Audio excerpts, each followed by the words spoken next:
Hello, everybody. Good afternoon, and welcome once again to our weekly media briefing with Montgomery County Executive Marc Elrich.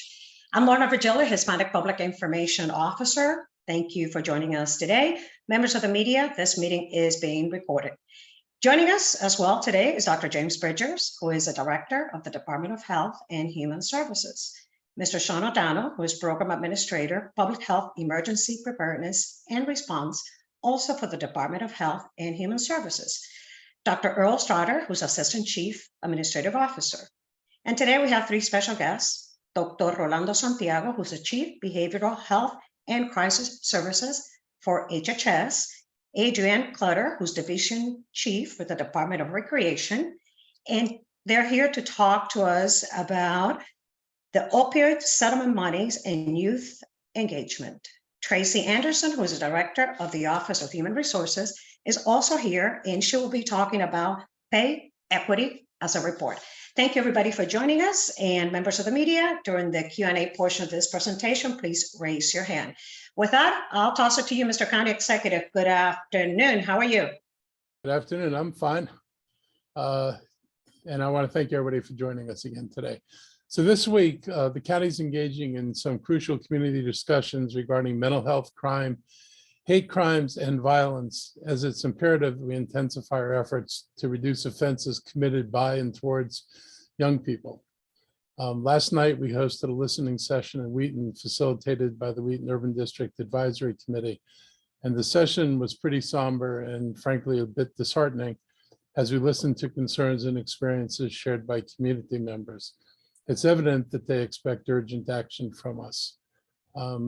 We're in the midst of a national plague, combination of violence, fentanyl, and just real disconnection from the youth, not just in Montgomery County, but pretty much around the country. And finding our way out of this is going to require a lot of effort. There are no quick and easy answers. If there were, we would have done them.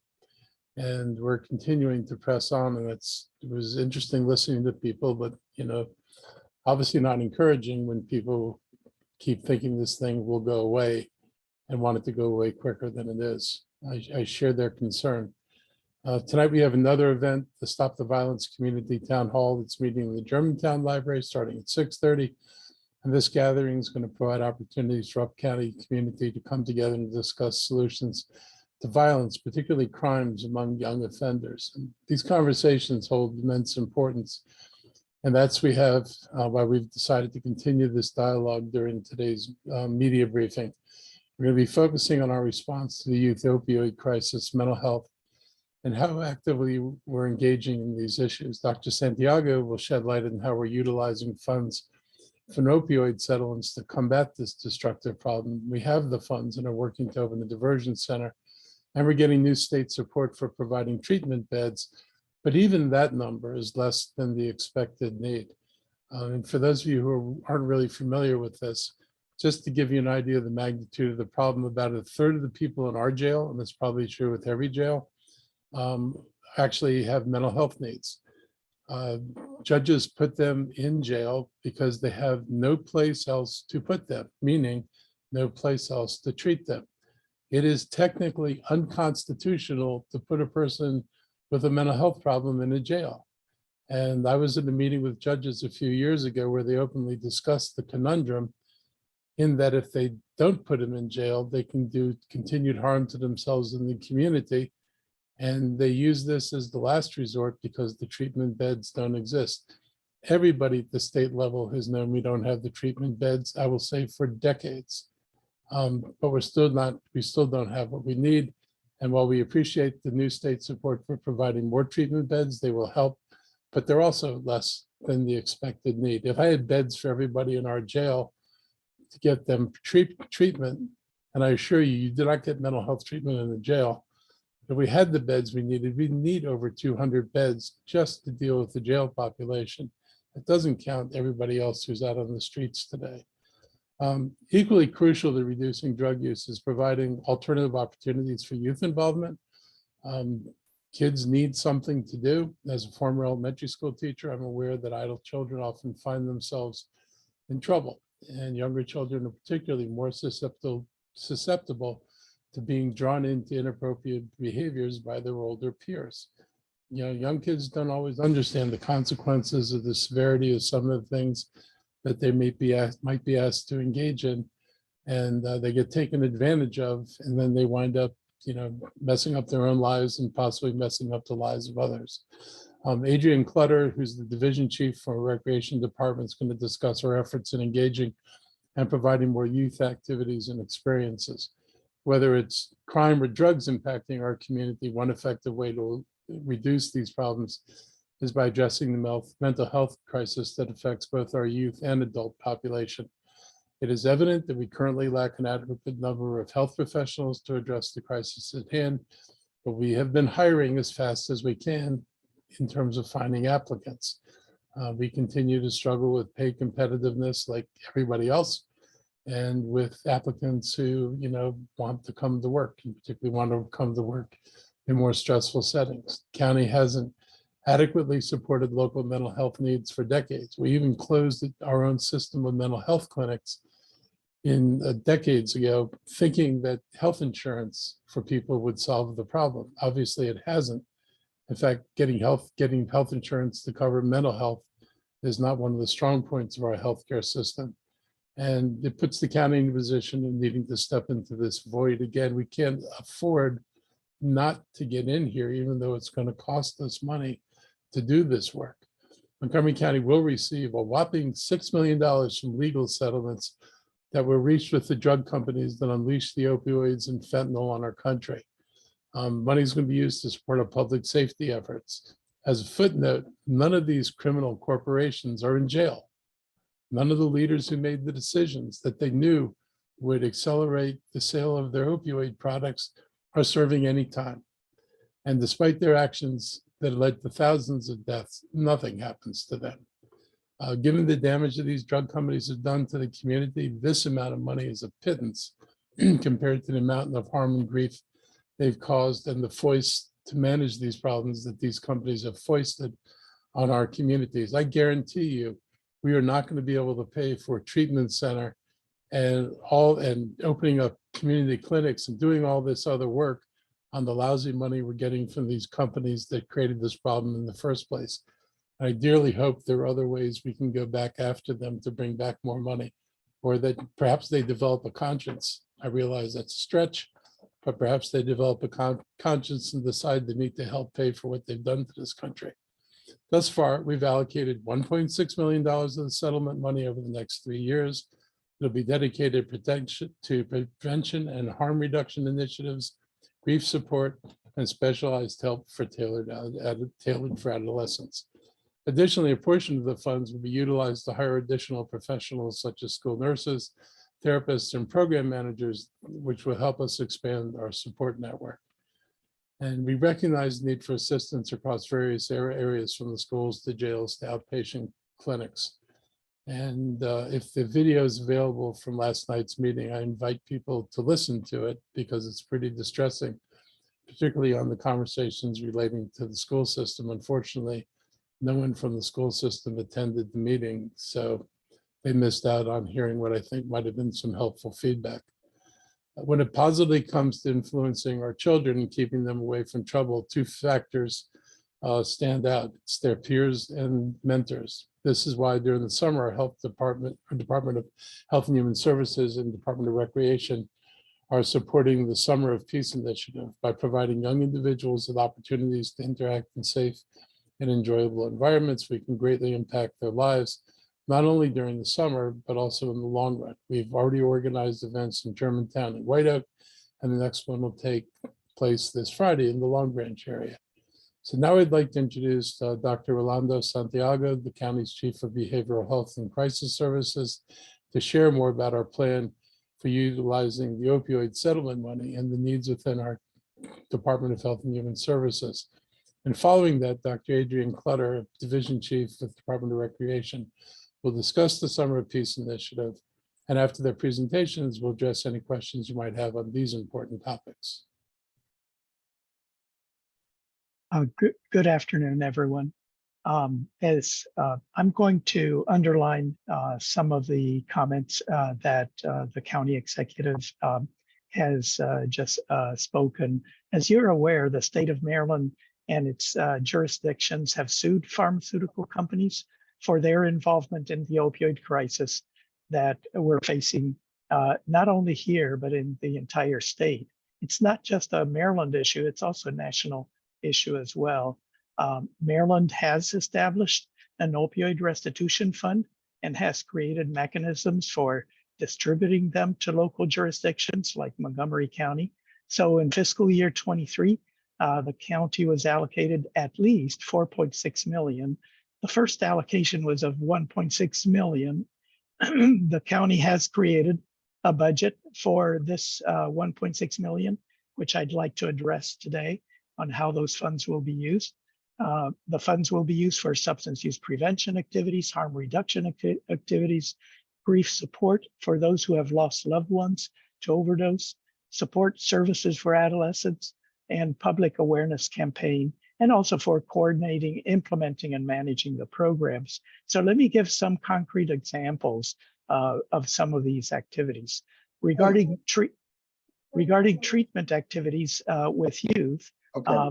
We're setting aside funds to support the costs for treating youth 21 and under who are already using substances heavily and who need inpatient care to detox, manage withdrawal, and get on medication-assisted treatment as an alternative to using the dangerous illicit drugs like fentanyl.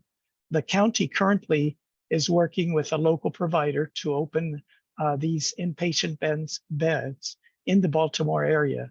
Those beds currently do not exist in the entire state. In the area of prevention, we're seeking to invest in an evidence-based substance use curriculum called the BOTVID Life Skills Curriculum that will be implemented in the schools. The funds will go for training teachers and to implement the curriculum as part of the health curriculum of the Montgomery County Public Schools.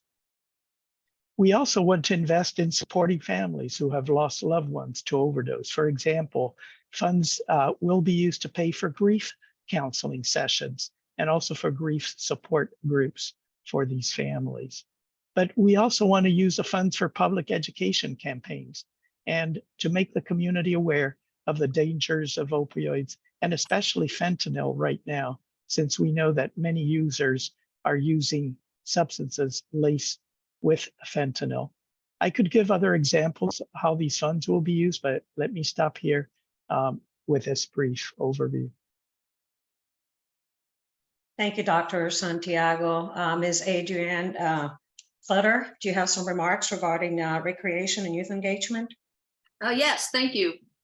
You know, during the pandemic, for many youth, unstructured out of school time was most of the time. And so how do we engage and reconnect with young people? It's by getting back to basics and creating structure, as the county executive mentioned, creating the spaces and places where young people can acquire the developmental assets, but really being in the right place with the right people at the right time, doing the right things. And we know they'll make the right decisions in those settings. So it's creating those environments where we can support physical and mental well-being. And we know by the research that positive relationships with adults is the single most important thing that will determine success of a program, but also the single most important factor in instilling resilience in young people. So really it's getting back to creating those spaces. So we've got a lot going on this summer. In addition to our traditional camp programs, which generally serve around 6,000 youth, we knew we needed to step up the game with our middle schoolers and our high schoolers, but particularly the middle school youth who are at that vulnerable stage where they're getting out on their own, they're learning how to make decisions, and we want to make sure that they're making the right decisions. And so in addition to our Summer of Peace community engagement events, that's one way that we're reintroducing ourselves to the community in a large way, but also we've added drop-in programs at our recreation centers. We did go free in 23 this year, making our recreation center memberships free to the community. And we want to continue to share that word, but also drop-in centers that include exciting programs like rock climbing, basketball, soccer, and skateboarding. Young people can drop in areas like White Oak, East County, Plum Guard, Damascus, Valera High School, Stedwick.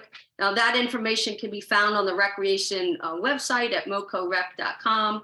And we're also adding some additional teen camps and Teens Day Out, which are trips every other week that young people, middle schoolers, can come with us, and we'll take them to an exciting place, whether it's a museum, a trip to the aquarium, or a venture ropes course. So we've got a lot going on this summer. We've also included a program for some of our newly arrived young people, our Newcomers Initiative, where we're engaging high school students. They meet weekly for a period of 5 weeks. So again, it's about connecting with young people in the right spaces, creating those structured environments. When young people have spent so much of their time in unstructured environments, and believe it or not, kids like structure. Sometimes it's hard to believe, but we have a great workforce development program. And, we're teaching kids employability skills, how to wear a uniform, how to show up on time. And kids feel a sense of accomplishment when they'll rise to the occasion if you set the expectation. We're uniquely positioned in recreation to be one of the largest employers for youth. We employ probably around 12 to 1,500 young people every year. But we have a specialized program called TeenWorks. And we've added spaces for young people who aren't quite ready to navigate employment on their own. So it's sort of a beginner to the beginner of employment, where we help young people get through the process of everything from filling out a job application and getting their foot in the door. We also have a number of volunteer opportunities for our I'll call them our tweens, who are almost teenagers, but they're starting to explore adult roles, and they're looking for those service learning hours. So we've really ramped up, and we've got quite a few opportunities to keep young people engaged this summer. We know we need to keep going. Thank you very much, Ms. Clutter. Members of the media, we're going to open it up right now for the Q&A portion of the presentation regarding the opioid settlement monies and youth engagement. If you have any questions, please raise your hand right here, and we'll call you. I'll give you a second or two. Okay, we have Kylie Lynn. I believe you're with 7 News. Kylie, good afternoon. Hi, good afternoon. Thanks so much for taking my question. In light of the crime bill that was just approved in DC, I'm wondering if there are any aspects of that you, Mr. Elrich, support and think would be appropriate in implementing in Montgomery County. Also, we saw at the June 27th school board meeting, we saw the numbers of arrests on school grounds again, repeated that they had increased. And I'm just wondering what positive steps beyond what you've pointed out today do you think need to be implemented so that we can see the numbers of arrests made on school grounds go down in the upcoming school year? That's an interesting question. I guess I'll start with DC, because I only briefly saw a little bit about it this morning, so I don't know the full extent of it. But DC is unique compared to any county around it, because DC is also a state. And so their laws on the judicial processes are both, simultaneously the laws of the city of the District of Columbia, but also the laws of the state, were it to be a state of the District of Columbia. So they have authority that the county doesn't have in terms of laws, in terms of sentences. None of those things are in our control. So those are really state issues.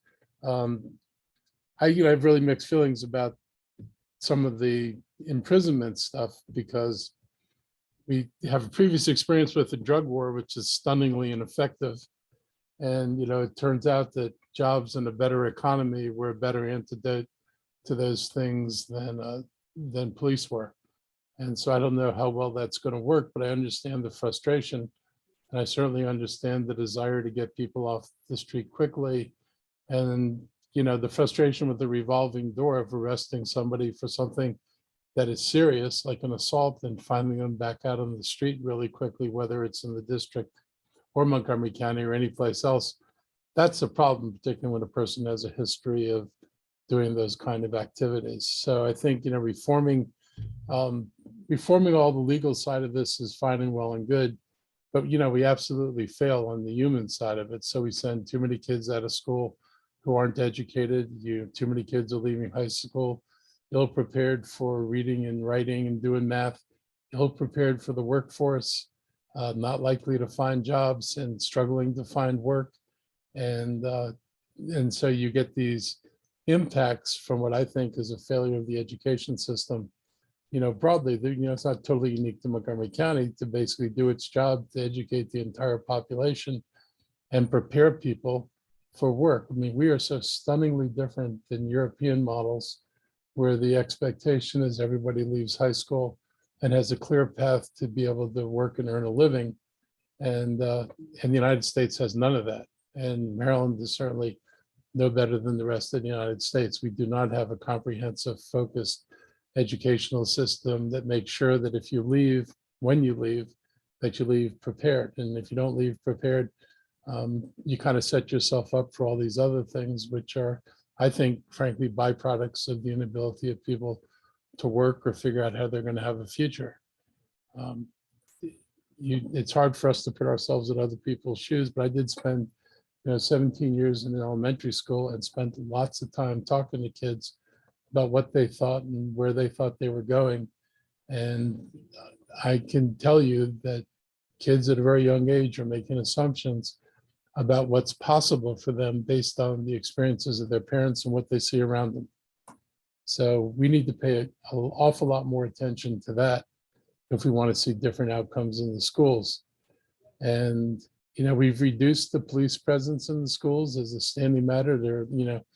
They were a little bit less visible, but on the one hand, it shows that who we do have there is doing the job and responding with arrests when they're needed.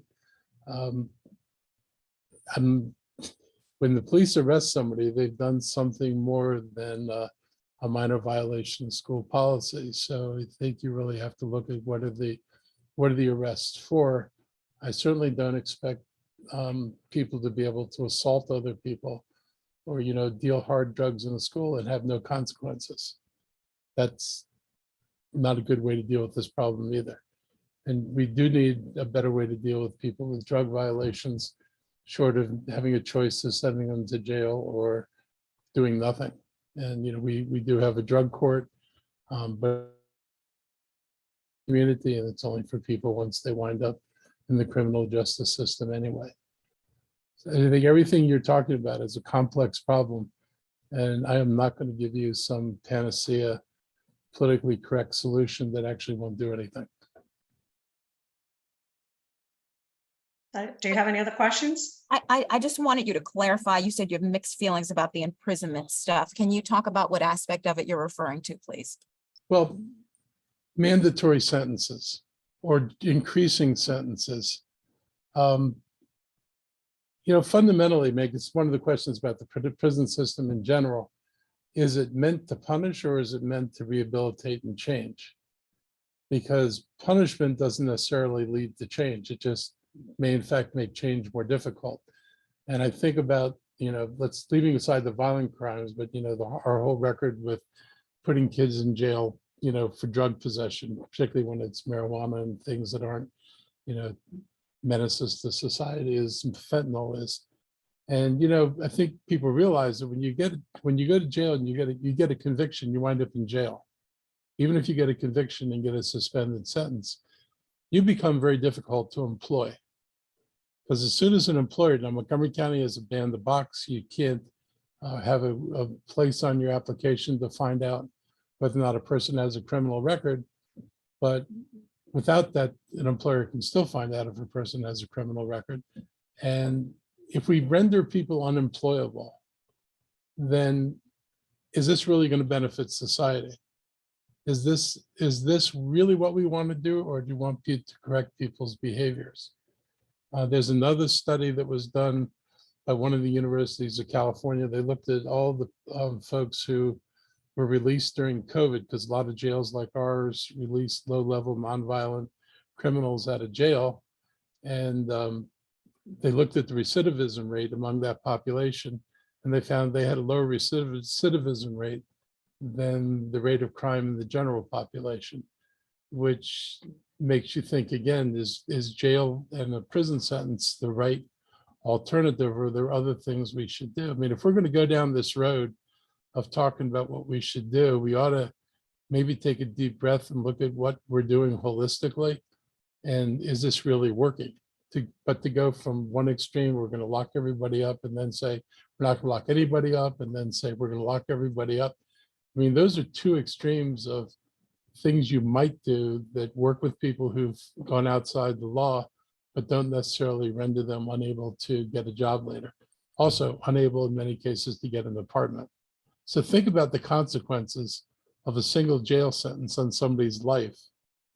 Think about whether what they did had the kind of long-lasting effect on somebody's life that these jail sentences do. And then we ought to ask ourselves, is there a better way to try to get what we want, which is civilized behavior, and what people need, which is the ability to be successful in society?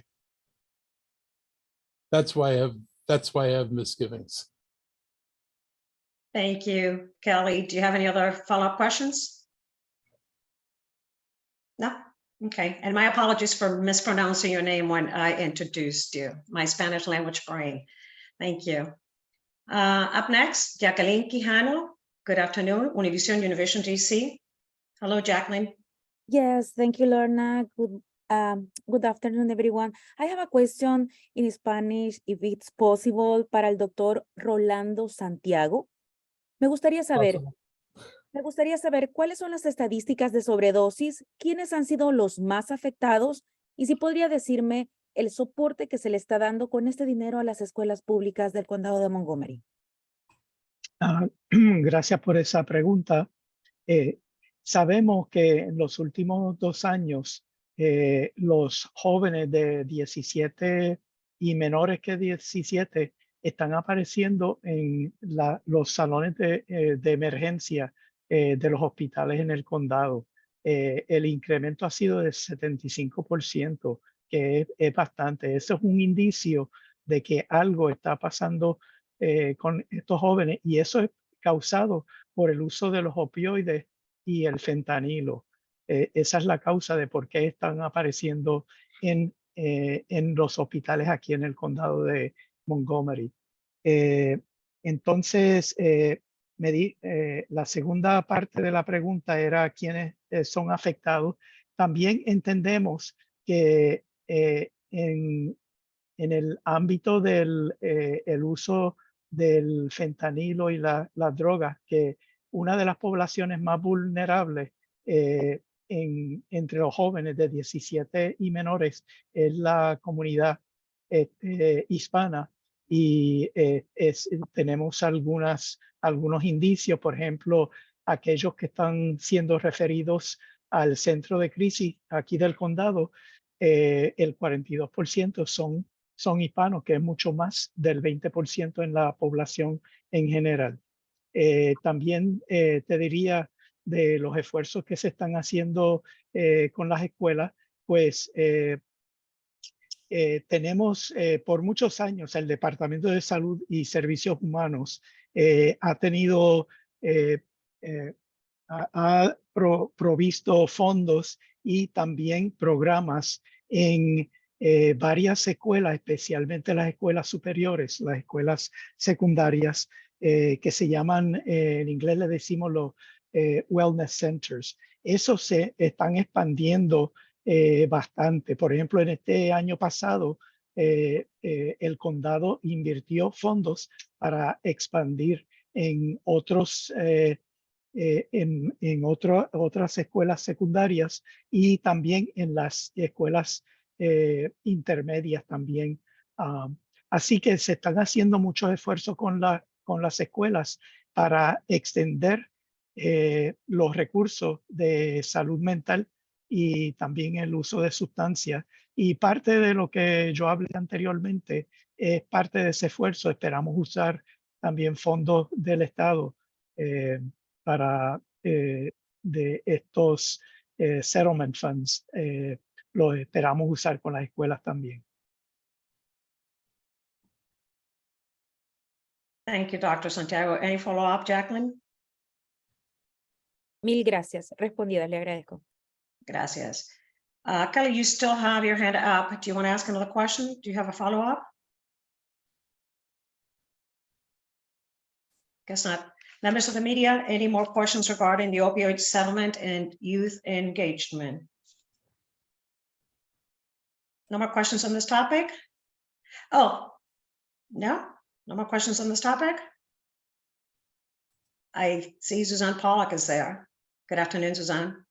Thank you. I just wanted to know, does the money all come in one swoop? Is it for years that you will get it, or how does that work? I think if you don't mind, Dr. Stoddard, I'll refer to you to answer that question. So the funds are going to be allocated over approximately an 18-year period, and we will get them in tranches. And so what you see is a budget for the next 3 years, because we have gotten some certainty about what those payments will be over the next 3 years to give us some forward leaning on this planning. But obviously there will be other funds that are made available. These settlements are not just a singular settlement. There are multiple settlements that come in various phases, but they've all pretty much universally been over about an 18-year period for all of them. Now, what we get in year one is likely to be a little bit of a bigger chunk than what the out years will each be, but they will allow us to sustain many of the programs. And frankly, in the design process that Dr. Santiago led with the opioid intervention team, we wanted to make sure that what we developed was sustainable. So it's not all personnel driven. It's more programmatic as opposed to funding for people in all cases. Have you received any money yet? Yeah, we did receive the first 1.6, which is what you're seeing the supplemental appropriation for. That went over to the county council for their review and approval. And I believe that they are planning to review it and approve it hopefully later this month. And then as additional tranches are received, we will prepare proposals. Dr. Santiago alluded to a proposal where we're going to try and create some bed capacity for inpatient treatment for youth, inpatient that leads to outpatient treatment for youth. And we believe a few future tranches of money that we're likely to receive this year, that we believe there's going to be a tranche from the state of about another $2.9 million that we believe a portion, if not a significant portion of that, will be used to create that bed capacity with a partner that we've identified. Thank you. Thank you, Suzanne from Montgomery Community Media. Any more questions regarding this topic, members of the media? Please raise your hand. No more questions? Going once? Twice? All right, thanks, Ms. Clutter and Dr. Santiago for joining us. You can stay on the call or you can leave us. Thank you for joining us this afternoon. Thank you. Thank you. Mr. County Executive, other topics? Yeah, I just say, I hope that you all got the idea from this previous discussion of how trivial the amount of money we're getting really is. I mean, it is absurd that they're getting away with providing as little relief to the problem they created that they're getting away with. They're probably the envy of all the other criminals that we have to deal with. So most unfortunate. Other things on a happy note, we got our Pay Equity Act report, and I'm really pleased to share the positive findings from the county's inaugural Pay Equity Act report, which was recently published in early July. The report does signify significant stride toward addressing and rectifying any existing pay disparities among our county employees. And since its enactment in 2019, it's been instrumental in promoting fairness and equality for all county employees. The legislation explicitly prohibits the county from soliciting an applicant's salary history for county employment purposes, as well as from using information to determine their initial salary. And the comprehensive reports that while evaluating base pay, there is no wage gap, as women actually earn a marginal advantage, earning 2 cents more per dollar than their male counterparts, effectively $1.02 on the dollar compared to male employees. We still have a gap of about 10 cents between male and female full-time employees when you consider gross pay, which includes overtime and other differential payments. Differential payments might be night payments, weekend payments, certain conditions of a job, and I think we all know what overtime is. Our administration regards this report as a valuable tool for not only seeing where we are, but also identifying areas where we need to improve. And Tracy Anderson, Director of the County's Office of Human Resources, is with us to share additional information about the report and address any questions you may have. So Tracy, I'll turn this over to you. So thank you, Mr. Elrich, very much. And I also want to extend my thanks to Council President Glass, who led this legislation. The good news in all of this is that Montgomery County is a leader in pay equity when compared nationally, across the state, and among employed county residents. As the county executive shared, there's no wage gap when we review base salaries for the county's workforce as a whole. When we're looking at gender wage gap at the gross level, the total salary that includes, as he said, the overtime and other pay differentials against the US Census Bureau data, our wage gap is about 90 cents on the dollar. It's smaller than the national labor population, which is 81 cents on the dollar, smaller than the state labor population, which is 86 cents on the dollar, and even our own county labor pool, which is also 86 cents on the dollar.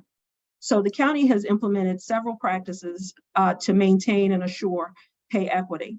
All salary schedules are posted online with consistent pay ranges for our job classes.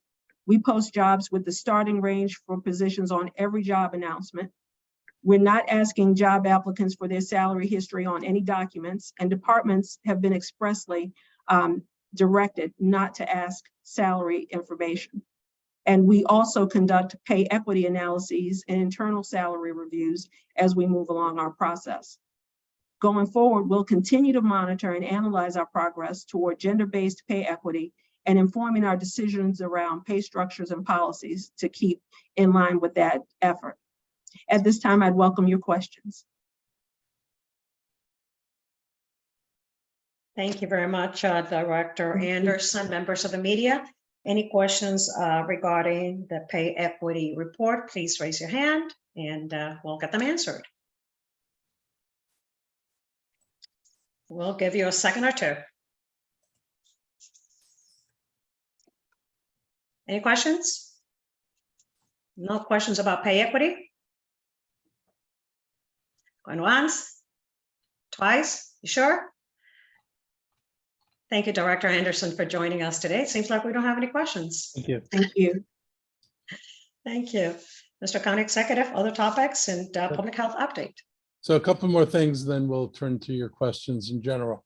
I wanted to provide an update on the recent affirmation from the federal court that upheld the county law banning firearms from public spaces that the council passed and that I signed into law last year. This law strictly prohibits the carrying of firearms within a 100-yard radius of a place of public assembly, including parks, churches, schools, and public buildings. Federal court denied the plaintiff's motion for a temporary restraining order and preliminary injunction, making it clear that their attempt to immediately halt the county's enforcement of firearms regulation has failed. I do have every confidence that their appeal to permanently dismantle our law will meet the same fate. Last year, the Supreme Court ruled that firearms regulations can only be imposed if they align with regulations from the 18th and 19th centuries, because we all know how bright and enlightened people were back then. We had slaves, women had no rights, children were like property. Yeah, it was a really brilliant time during human history. But that's what we're relying on. And we're looking back to the past, even when dealing with modern firearms that didn't exist back then. We successfully demonstrated that our firearm laws falls in line, with historical traditions of firearms in our nation, and the court unreservedly agreed. I want to acknowledge the hard work of our county attorney's office in handling the lawsuit and recognize the previous county council for their commendable effort in implementing restrictions on firearms in public spaces.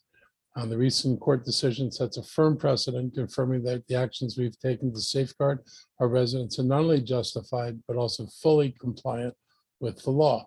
We're going to continue to prioritize the safety and well-being of our community as we move forward. The public health update, I will turn it over to Sean O'Donnell. The good news continues on the COVID front. In general, cases are low, as are hospital visits. And so I'll turn this over to Sean O'Donnell to continue. Thank you, County Executive.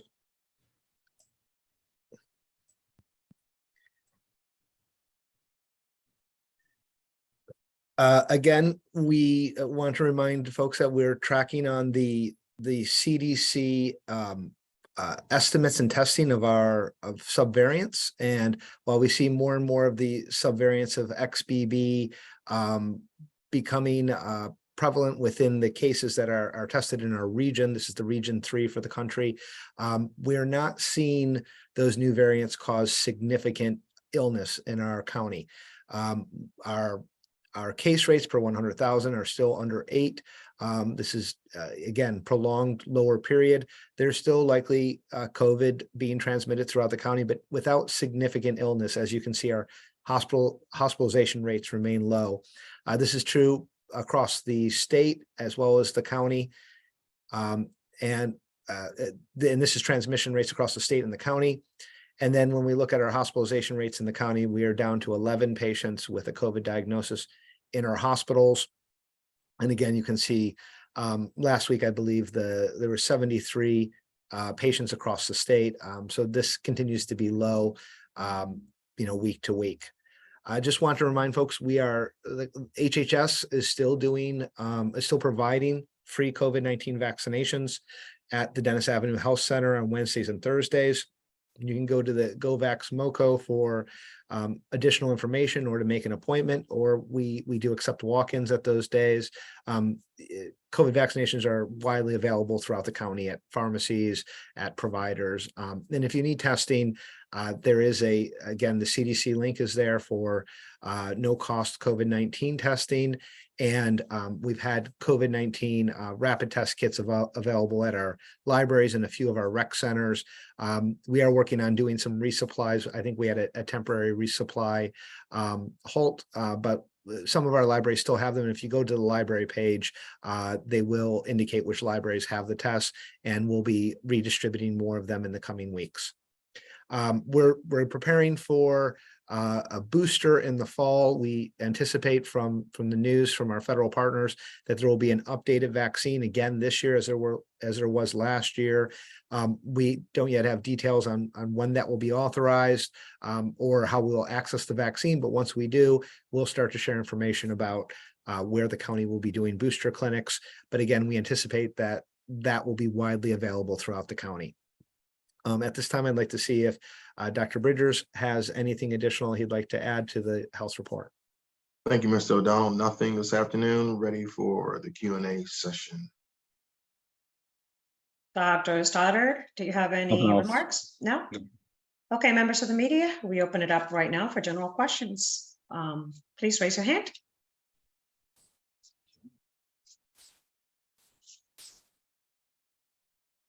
Any questions?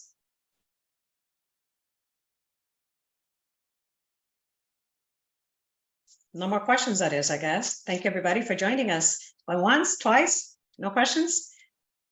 All righty then. Have a great afternoon. Stay safe, and we'll see you next time. Thank you all. Bye. Bye. Thank you.